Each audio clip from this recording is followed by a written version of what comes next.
Pinocchio, Chapter 13. "Let us stop here for a while," said the fox, "to eat a bite and rest for a few hours. At midnight we'll start out again, for at dawn tomorrow we must be at the Field of Wonders." They went into the inn, and all three sat down at the same table. However, not one of them was very hungry. The poor cat felt very weak, and he was able to eat only 35 mullets with tomato sauce and 4 portions of tripe with cheese. Moreover, he was so in need of strength, he had to have 4 more helpings of butter and cheese. The fox, after a great deal of coaxing, tried his best to eat a little. The doctor had put him on a diet, and he had to be satisfied with a small hare dressed with a dozen young and tender spring chickens. After the hare he ordered some partridges, a few pheasants, a couple of rabbits, and a dozen frogs and lizards. That was all. He felt ill, he said, and could not eat another bite. Pinocchio ate least of all. He asked for a bite of bread and a few nuts, and then hardly touched them. The poor fellow, with his mind on the Field of Wonders, was suffering from a gold piece indigestion. "Supper over," said the fox to the innkeeper. "Give us 2 good rooms, one for Pinocchio and the other for me and my friend. Before starting out, we'll take a little nap. Remember to call us at midnight sharp, for we must continue on our journey." "Yes, sir," answered the innkeeper, winking in a knowing way at the fox and the cat, as if to say, "I understand." As soon as Pinocchio was in bed, he fell fast asleep and began to dream. He dreamed he was in the middle of a field. The field was full of vines, heavy with grapes. The grapes were no other than gold coins, which tinkled merrily as they swayed in the wind. They seemed to say, "Let him who wants us take us." Just as Pinocchio stretched out his hand to take a handful of them, he was awakened by 3 knocks at the door. It was the innkeeper, who had come to tell him that midnight had struck. "Are my friends ready?" the marionette asked him. "Indeed, yes. They went 2 hours ago." "Why in such a hurry?" "Unfortunately, the cat received a telegram which said that his firstborn was suffering from chilblains and was on the point of death. He could not even wait to say goodbye to you." "Did they pay for supper?" "How could they do such a thing? Being people of great refinement, did not want to offend you so deeply as to not allow you the honor of paying the bill." "Too bad! That offense would have been more than pleasing to me," said Pinocchio, scratching his head. "Where did my good friends say they would wait for me?" he added. "At the Field of Wonders, at sunrise morning." Pinocchio paid a gold piece for the 3 suppers, and started on his way toward the field that was to make him a rich man. He walked on, not knowing where he was going, for it was dark, so dark that not a thing was visible. Round about him not a leaf stirred. A few bats skimmed his nose now and again and scared him half to death. Once or twice he shouted, "Who goes there?" and the far-away hills echoed back to him, "Who goes there? Who goes there? Who goes there?" As he walked, Pinocchio noticed a tiny insect glimmering on the trunk of a tree, a small being that glowed with a pale soft light. "Who are you?" he asked. "I am the ghost of the talking cricket," answered the little being in a faint voice that sounded as if it came from a faraway world.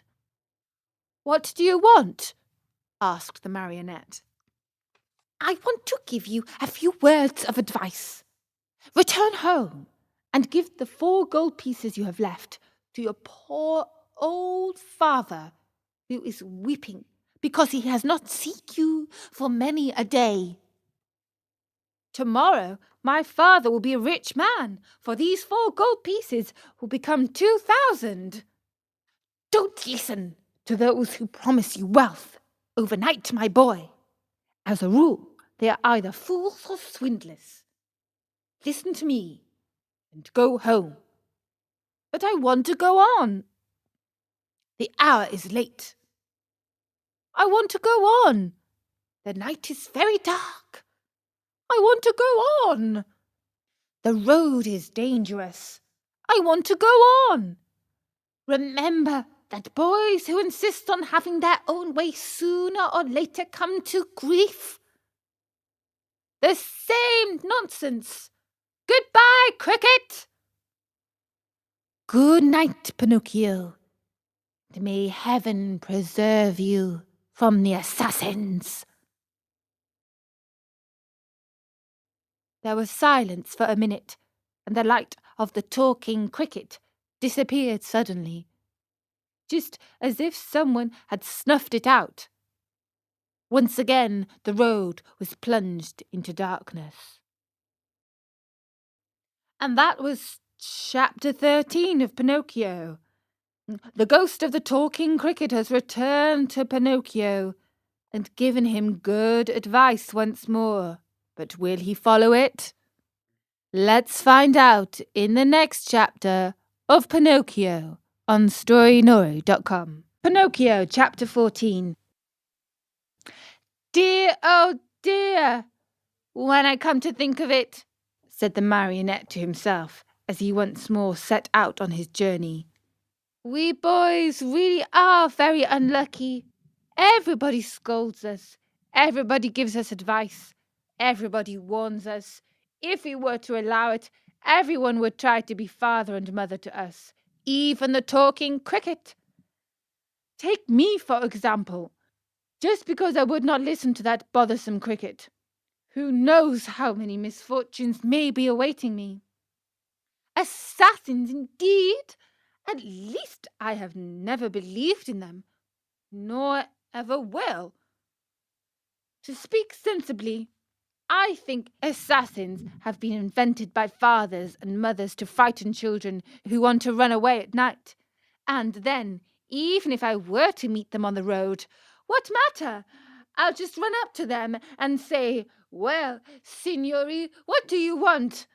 Remember that you can't fool with me. Run along and mind your business.' At such a speed, I can almost see those poor fellows running like the wind. But in any case, they don't run away. I can always run myself." Pinocchio was not given time to argue any longer, for he thought he heard a slight rustle among the leaves behind him. He turned to look, and behold, there in the darkness stood 2 big black shadows, wrapped from head to foot in black sacks. The 2 figures leaped toward him as softly as if they were ghosts. "Here they come," Pinocchio said to himself, and not knowing where to hide the gold pieces, he stuck all 4 of them under his tongue. He tried to run away, but hardly had he taken a step when he felt his arms grasped and heard 2 horrible voices, deep voices, say to him, "Your money or your life." On account of the gold pieces in his mouth, Pinocchio could not say a word, So he tried with head and hands and body to show, as best he could, that he was only a poor marionette without a penny in his pocket. "Come, come! Less nonsense, and out with your money!" cried the two thieves in threatening voices. Once more, Pinocchio's head and hands said, "I haven't a penny." "Out with your money, or you're a dead man," said the taller of the two assassins. "Dead man," repeated the other. "And after having killed you, we will kill your father also." "Your father also." "No, no, no, not my father!" cried Pinocchio, wild with terror. But as he screamed, the gold pieces tinkled together in his mouth. "Ah, you rascal, so that's the game. You have the money hidden under your tongue. Out with it!" But Pinocchio was as stubborn as ever. "Are you deaf? Wait, young man, we'll get it from you in a twinkling." One of them grabbed the marionette by the nose and the other by the chin, and they pulled him unmercifully from side to side in order to make his mouth open. All was of no use. The marionette's lips might have been nailed together, they would not open. In desperation, the smaller of the two assassins pulled out a long knife from his pocket and tried to pry Pinocchio's mouth open with it. Quick as a flash, the marionette sank his teeth deep into the assassin's hand, bit it off, and spat it out. Fancy his surprise when he saw that it was not a hand, but a cat's paw. Encouraged by this first victory, he freed himself from the claws of his assassins. Leaping over the bushes along the road, ran swiftly across the fields. His pursuers were after him at once, like two dogs chasing a hare. After running 7 miles or so, Pinocchio was well nigh exhausted. Seeing himself lost, he climbed up a giant pine tree and sat there to see what he could see. The assassins tried to climb also, but they slipped and fell. Far from giving up the chase, this only spurred them on. They gathered a bundle of wood, piled it up at the front of the pine, and set fire to it. In a twinkling, the tree began to sputter and burn like a candle blowing in the wind. Pinocchio saw the flames climb higher and higher. Not wishing to end his days as a roasted marionette, he jumped quickly to the ground, and off he went, the assassins close to him as before. Dawn was breaking. Without any warning whatsoever, Pinocchio found his path barred by a deep pool full of water the colour of muddy coffee. What was there to do? With a 1, 2, 3, he jumped clear across it. The assassins jumped also, but not having measured their distance, well, splash! They fell right into the middle of the pool. Pinocchio, who heard the splash and felt it too, cried out, laughing, but never stopping in his race, "A pleasant bath to you, signore!" He thought they must surely be drowned, and turned his head to see. But there were the two sombre figures, still following him, though their black sacks were drenched and dripping with water. And that was chapter 14 of Pinocchio. Poor Pinocchio is still being chased by the assassins. Can he possibly escape them? Let's see if he can, in the next chapter of Pinocchio on storynori.com. Pinocchio, chapter 15. Pinocchio is still chased by the heartless assassins who show no mercy. We must warn you that this is the most scary chapter in the book. Let's see if he can escape. As he ran, the marionette felt more and more certain that he would have to give himself up into the hands of his pursuers. Suddenly he saw a little cottage gleaming white as the snow among the trees of the forest. If I have enough breath left with which to reach that little house, I might be saved, he said to himself. Not waiting another moment, he darted swiftly through the woods, the assassins still after him. After a hard race of almost an hour, tired and out of breath, Pinocchio finally reached the door of the cottage and knocked. No one answered. He knocked again, harder than before, for behind him he heard the steps and the laboured breathing of his persecutors. The same silence followed. As knocking was of no use, Pinocchio in despair began to kick and bang against the door, as if he wanted to break it. At the noise, a window opened, and a lovely maiden looked out. She had azure hair and a face white as wax. Her eyes were closed, and her hands crossed on her breast. With a voice so weak that it could hardly be heard, she whispered, "No one lives in this house. Everybody is dead. Won't you open the door for me at least?" cried Pinocchio in a beseeching voice. "I am also dead." "Dead? What are you doing at the window, then?" "I am waiting for the coffin to take me away." After these words, the little girl disappeared, and the window closed without a sound. "Oh, lovely maiden, with azure hair," cried Pinocchio, "open, I beg of you. Take pity on a poor boy who is being chased by two assassins."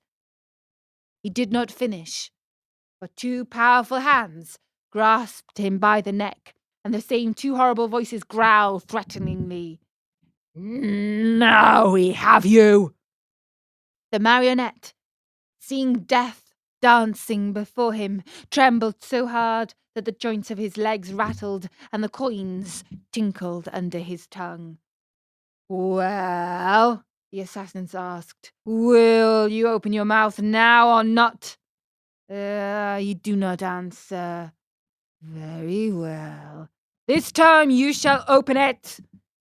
Taking out two long, sharp knives, they struck two heavy blows on the marionette's back. Happily for him, Pinocchio was made of very hard wood, and the knives broke into 1,000 pieces. The assassins looked at each other in dismay, holding the handles of the knives in their hands. "I understand," said one of them to the other. "There is nothing left to do now but hang him." "To hang him," repeated the other. They tied Pinocchio's hands behind his shoulders and slipped the noose around his neck. Throwing the rope over the high limb of a giant oak tree, they pulled till the poor marionette hung far up in space. Satisfied with their work, they sat on the grass, waiting for Pinocchio to give his last gasp. But after 3 hours, the marionette's eyes were still open, his mouth still shut, and his legs kicked harder than ever. Tired of waiting, the assassins called to him mockingly, "Goodbye till tomorrow night. When we return in the morning, we hope you'll be polite enough to let us find you dead and gone with your mouth wide open." With these words they went. A few minutes went by, and then a wild wind started to blow. As it shrieked and moaned, the poor little sufferer was blown to and fro, like the hammer of a bell. The rocking made him seasick, and the noose, becoming tighter and tighter, choked him. Little by little, a film covered his eyes. Death was creeping nearer and nearer, and the marionette still hoped for some good soul to come to his rescue. But no one appeared. As he was about to die, he thought of his poor old father, and hardly conscious of what he was saying, murmured to himself, "Oh, father, dear father, if only you were here." These were his last words. He closed his eyes, opened his mouth, stretched out his legs, and hung there as if he were dead. And that was chapter 15. Poor Pinocchio's life surely can't be ending yet. Let's hope somebody will save him. In the next chapter of Pinocchio on storynori.com.